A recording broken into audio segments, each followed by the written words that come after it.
The Crusaders were people from different walks of life, from poor peasants to powerful feudal lords. They were united by the religious idea of liberating the Holy Land. They took a vow, sewed a cross onto their clothes, and considered their participation a spiritual feat. After the Pope's sermon, thousands of people took part in the crusade as a chance to atone for their sins. Their goal was to serve God through war, which was considered a sacred mission. Knights lived according to military rules: prayers, training, caring for weapons and horses.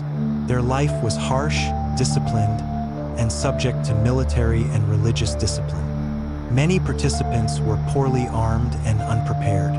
In clashes with professional armies, they often died, revealing the gap between ideals and the reality of war. The Crusaders endured long sieges, suffering from hunger and disease, but they believed that their steadfastness would bring them closer to salvation. The capture of the city was considered the ultimate goal. The soldiers saw themselves as instruments of divine will and justified their cruelty as a religious duty. Some Crusaders became members of military orders.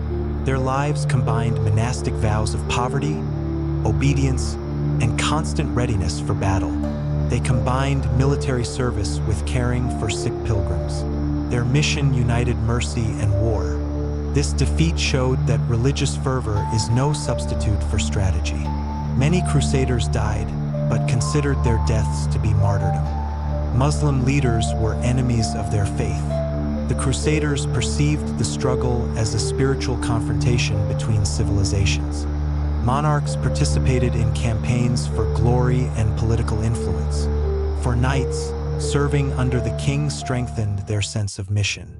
The ports were vitally important. Here, the Crusaders replenished their supplies, treated the wounded, and prepared for new battles. They wore chainmail, helmets, and shields with coats of arms.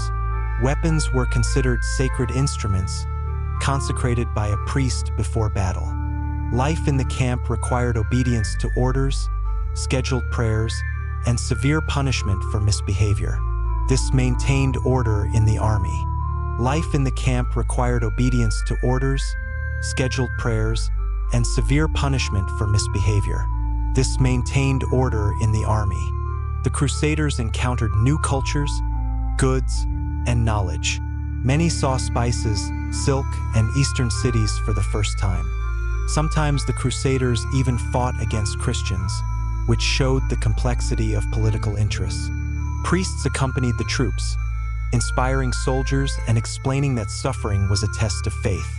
Some women accompanied armies as nurses, pilgrims, or knights' wives, sharing all the hardships. Even children believed they could liberate the holy sites. Many of them died or were sold into slavery. The Crusaders built powerful castles to hold the conquered lands and protect pilgrims. They sought signs, visions, relics, prophecies. This strengthened their resolve to continue the war. Death on a campaign was considered a direct path to paradise. This made them fearless in battle. Survivors often returned changed, some as celebrated heroes, others as broken veterans. Their mission was based on the belief that they were warriors of God. For them, the crusade was not just a war, but a spiritual test that could determine the fate of their souls.